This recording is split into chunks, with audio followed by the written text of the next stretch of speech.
ഫോണിൽ ഫോട്ടോ എടുത്ത് വെച്ച് സൂം ചെയ്ത് നോക്കിയപ്പോഴാണ് ആത്മഹത്യക്കുറിപ്പിൽ വെട്ടിയേക്കണതിൻ്റെ ഉള്ളിൽ ഒരു പേര് എൻ്റെ കണ്ണിൽ തന്നെ അത് തെളിഞ്ഞു വന്നു. പോലീസ് വന്ന് കണ്ടെത്തി എന്ന് പറഞ്ഞ കുറിപ്പ് വന്നിട്ട് ആദ്യം എൻ്റെ കയ്യിൽ കൊണ്ടുതന്ന ഇവനാണ്. സാറേ, ഇത് എൻ്റെ മോൻ്റെ അല്ല കയ്യക്ഷരം, എൻ്റെ മോൻ എഴുതിയ കയ്യക്ഷരം ഇതാണെന്നുള്ള ഒരു നോട്ട്ബുക്ക് ഞാൻ കൊണ്ട് കൊടുത്തു. അത് ഞങ്ങൾ പരിശോധിച്ചാലും നോക്കിക്കോളാം എന്നും പറഞ്ഞിട്ട് അവർ അത്ര നിസ്സാരമായിട്ടാണ്.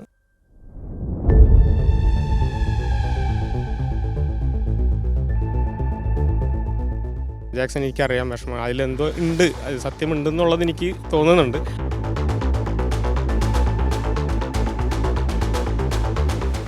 നമസ്കാരം. മകൻ മരിച്ച് 8 മാസം കഴിയുമ്പോഴും പോലീസിൻ്റെ അന്വേഷണം എങ്ങും എത്തുന്നില്ല എന്ന് ആരോപിച്ചുകൊണ്ട് പിതാവ് രംഗത്തെത്തിയിരിക്കുകയാണ്. തൃശ്ശൂർ സ്വദേശിയായിട്ടുള്ള ജാക്സനാണ് തൻ്റെ 12 വയസ്സുള്ള മകൻ ഷോൺ ജാക്സൻ്റെ മരണത്തിൽ ദുരൂഹത ആരോപിച്ച് രംഗത്ത് വന്നിരിക്കുന്നത്. 2024 മെയ് 27-നാണ് ഷോൺ പുഴയിലേക്ക് ചാടി ആത്മഹത്യ ചെയ്തത്. ഇതിന് പിന്നാലെ ഒരു ആത്മഹത്യാ കുറിപ്പും കണ്ടെത്തിയിരുന്നു.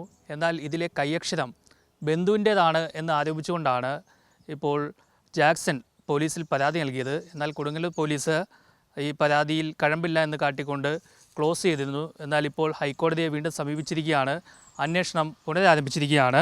പോലീസ് എന്നിട്ടും കൃത്യമായ അന്വേഷണം നടത്തുന്നില്ല എന്നുള്ള ആരോപണമാണ് അദ്ദേഹം ഉന്നയിക്കുന്നത്. ജാക്സൺ ഇപ്പോൾ മറുനാടിനൊപ്പം ചേരുകയാണ്. എന്താണ് മകൻ്റെ ഈ ആത്മഹത്യയിൽ ദുരൂഹതയുണ്ട് എന്ന് താങ്കൾക്ക് തോന്നാൻ കാരണം?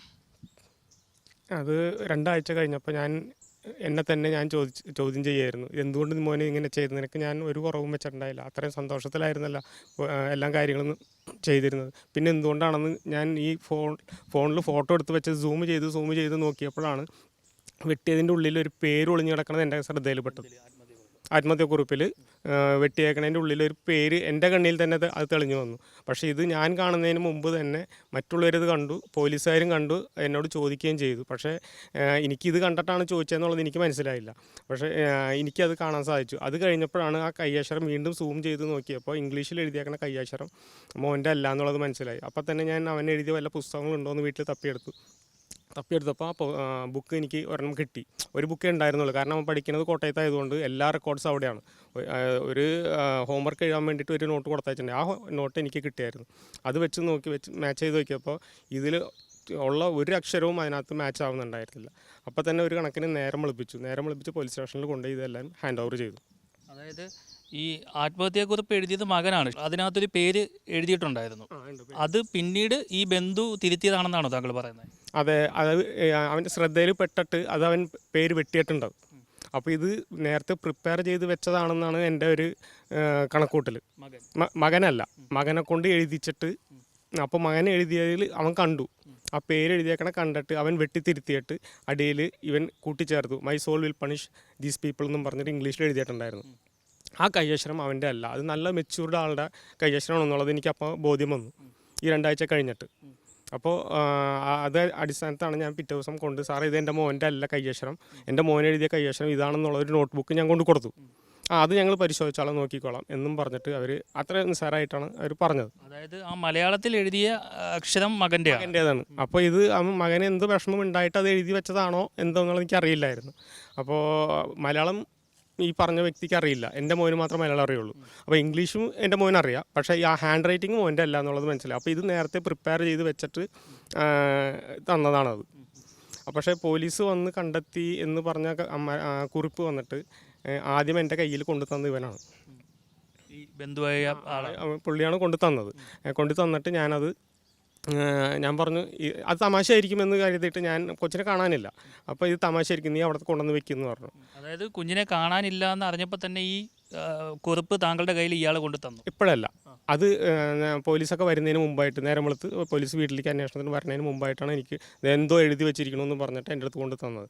അപ്പോൾ അത് എനിക്കറിയാം, എൻ്റെ ഭാര്യയ്ക്കറിയാം, എൻ്റെ അമ്മയ്ക്കറിയാം, അവനും അറിയാം, ഈ തന്ന ആൾക്ക് അറിയാം. അപ്പോൾ ഞാനത് കണ്ടപ്പോൾ എനിക്കത് വിശ്വാസം വന്നില്ല. ഇവൻ എവിടെയെങ്കിലും ഒളിഞ്ഞിരിക്കേണ്ടാവും, എവിടെയെങ്കിലും പോയിട്ടുണ്ടാവും എന്നുള്ളതിലാണ് ഞാൻ ഇരുന്നിരുന്നത്. കത്തിൽ അത്രയും ഗൗരവം കൊടുത്തില്ല, നീ അവിടെ തന്നെ കൊണ്ടുവന്ന് വെക്കുമെന്ന് പറഞ്ഞു. അപ്പോൾ കത്ത് അവിടെ തന്നെ കൊണ്ടുവന്ന് വെച്ചു. എവിടെ നിന്ന് കിട്ടിയെന്ന് വെച്ചപ്പോൾ മേശപ്പുറത്ത് അവിടെ തന്നെ കൊണ്ടുവന്ന് വെക്കുമെന്ന് പറഞ്ഞു. അപ്പോൾ പോലീസ് വന്ന് ഇങ്ങനെ തിരഞ്ഞപ്പോൾ അവർ കണ്ടെടുത്തതായിട്ടാണ് ഞാനത് പറഞ്ഞിരുന്നത്. പക്ഷേ ഇതിൽ ദുരൂഹത ഉണ്ടെന്നുള്ളത് എനിക്കത് അറിയില്ല. അവന് കിട്ടുമെന്നുള്ള വിശ്വാസത്തിലാണ് ഞാനത് അങ്ങനെ ഒന്ന് പറയാണ്ട് ഇരുന്നിരുന്നത്. പക്ഷെ അവസാനം ഇത് കാര്യങ്ങൾ വേറെ രീതിയിലേക്ക് പോയി തുടങ്ങിയപ്പോൾ പിന്നെ ഞാനിത് തിരുത്താൻ നിന്നില്ല. അങ്ങനെ നിൽക്കട്ടെ, ഇത് എന്തെങ്കിലും പുരോഗമനം ഉണ്ടെങ്കിൽ അന്നേരത്ത് ഞാനത് പറയാം, ഇവനാണ് തന്നത് എന്നുള്ളത് ഞാൻ പറയാമെന്ന് വിചാരിച്ചു. പക്ഷേ അത് ആവശ്യം പിന്നെ അത് അവർ എല്ലാം കൊണ്ടുപോയിട്ട് അത് കഴിഞ്ഞിട്ട് 2 ആഴ്ച കഴിഞ്ഞപ്പോൾ ഞാൻ അന്വേഷിച്ചു, സാറേ ഇതിൻ്റെ എന്തെങ്കിലും പുരോഗമനം ഇല്ല, അത് ഞങ്ങൾ കൊടുത്തിട്ടുണ്ട്, അന്വേഷണത്തിന് കൊടുത്തിട്ടുണ്ട്, ഹാൻഡ് റൈറ്റിംഗ് എക്സ്പെർട്ടിൻ്റെ അടുത്ത് കൊടുത്തിട്ടുണ്ട്, വരുമെന്ന് പറഞ്ഞു. ഈ ഇടയ്ക്ക് ഈ കഴിഞ്ഞ ആഴ്ച പോയപ്പോൾ പറഞ്ഞു 2022 ഇതുവരെയും നമുക്ക് ഹാൻഡ് എക്സ്പെർട്ട് കൊടുത്തത് ഇതുവരെയും കിട്ടിയിട്ടില്ല, അപ്പോൾ ഇത് ഇനിയും കാലതാമസം എടുക്കും എന്നാണ് അവർ പറഞ്ഞത്. ഞാനിത് രണ്ടാമത് ചെന്നപ്പോൾ അവർ പറഞ്ഞത് തൽക്കാലം ഞാനിത് ക്ലോസ് ചെയ്യണം. പക്ഷേ ഞാൻ ഉദ്ദേശിച്ചത് എന്താണ് ഈ ക്ലോസ് ചെയ്യാൻ ഉദ്ദേശിച്ചെന്ന് മനസ്സിലായില്ല. പിന്നീടാണ് എന്നോട് പുള്ളി പറഞ്ഞിരുന്നു, ഇപ്പോൾ ഈ ആഴ്ച കഴിഞ്ഞാൽ പുള്ളി റിട്ടയർമെൻ്റ് ആണെന്ന് പറഞ്ഞു. അപ്പോൾ അതുകൊണ്ടാണോ ക്ലോസ് ചെയ്തത് എന്ന്, കാരണം ഇവരുടെ സർവീസ് റെക്കോർഡിൽ ഒന്നും പെൻഡിങ് പാടില്ല, അതിന് വേണ്ടിയിട്ട് ക്ലോസ് ചെയ്തതാണോ എന്ന് എനിക്കറിയില്ല. അതും നോക്കേണ്ട ആവശ്യമുണ്ട്. കോടതിയെ പിന്നെ താങ്കൾ സമീപിച്ചത് എന്തുകൊണ്ടാണ്? കോടതിയെ സംബന്ധിച്ചതിന് ഞാൻ ഹ്യൂമൻ റൈറ്റ്സ് കമ്മീഷനിലേക്ക്, ഞാൻ കേരള പ്രവാസി അസോസിയേഷനിൽ മെമ്പറാണ് കൊടുങ്ങല്ലൂർ ബ്രാഞ്ചിൽ. അപ്പോൾ അവർ മുഖേന ആണ് ഈ ഹ്യൂമൻ റൈറ്റ്സ് കമ്മീഷനിലേക്ക് കൊടുത്തത്. എന്നിട്ട് അവർ അവിടെ നിന്ന് എനിക്ക് വക്കീലിനെ ഏൽപ്പിച്ച് തന്നതാണ്, മാതേഷ്, അഡ്വക്കേറ്റ് മാതേഷ്. എന്നിട്ട് പുള്ളി മുഖേനയാണ് ഈ ഹൈക്കോടതിയിലേക്ക് ഇത് കൊടുത്തത്. ഇപ്പോൾ പോലീസ് എന്താ പറയുന്നത്? പോലീസ് ഇപ്പോൾ ഇന്നലെ ഞാൻ ചെന്നപ്പോൾ ഇപ്പോൾ പുതിയ CA വന്നിട്ടുണ്ട്, അരുൺ എന്നാണ് പുള്ളിയുടെ പേര്. പുള്ളി പറഞ്ഞു, ജാക്സൺ എനിക്കറിയാം വിഷമം, അതിലെന്തോ ഉണ്ട്, അത് സത്യമുണ്ടെന്നുള്ളത് എനിക്ക് തോന്നുന്നുണ്ട്, അപ്പോൾ എന്നാലും ഞാൻ ആളെ വിളിപ്പിക്കാം, ചോദിക്കാം എന്ന് പറഞ്ഞിട്ടുണ്ട്. അതിനി എന്നാണെന്നുള്ളത് എനിക്ക് പറയാൻ പറ്റില്ല, ഇനി അവർ വിളിക്കുമ്പോഴേ എനിക്ക് അറിയാം. അതായത് ഈ ജാക്സൺ മകൻ്റെ മരണത്തിൽ ദുരൂഹത ആരോപിച്ചുകൊണ്ട് പരാതി നൽകിയിരുന്നു. ഈ പരാതിയിൽ അന്ന് അവിടെ CA ആയിരുന്ന ഉദ്യോഗസ്ഥൻ റിട്ടയർ ആകുന്നതിൻ്റെ ഭാഗമായിട്ട് പെട്ടെന്ന് തന്നെ ഈ ഫയൽ ക്ലോസ് ചെയ്യുകയായിരുന്നു എന്നാണ് ജാക്സൺ പറയുന്നത്. പിന്നീട് ഇപ്പോഴാണ് വീണ്ടും അത് അന്വേഷിക്കണമെന്ന് ആവശ്യപ്പെട്ടുകൊണ്ട് പരാതി നൽകുന്നത്. എന്തായാലും കൃത്യമായ ഒരു അന്വേഷണം കൊടുങ്ങല്ലൂർ പോലീസിൻ്റെ ഭാഗത്തു നിന്നും ഉണ്ടാകണം. ഏതെങ്കിലും തരത്തിൽ ഇദ്ദേഹം ആരോപിക്കുന്ന ആൾ കുറ്റക്കാരനാണ് എന്ന് കണ്ടെത്തിയാൽ അയാളെ നിയമത്തിന് മുന്നിൽ കൊണ്ടുവരണം.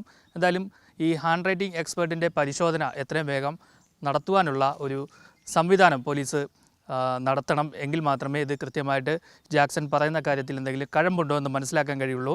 എന്നാലും മകൻ്റെ ഈ പെട്ടെന്നുള്ള ഒരു ആത്മഹത്യയ്ക്ക് പിന്നിൽ ബന്ധുവായ ആളാണ് എന്നുള്ള ഒരു വിശ്വാസത്തിൽ തന്നെയാണ് അദ്ദേഹം കഴിയുന്നത്. അത് തെറ്റാണോ ശരിയാണോ എന്ന് ഇനി പോലീസാണ് കണ്ടെത്തേണ്ടത്. കൊടുങ്ങല്ലൂരിൽ നിന്നും പ്രത്യുഷിനൊപ്പം R. പിയൂഷ്, മറുനാടൻ ടീം.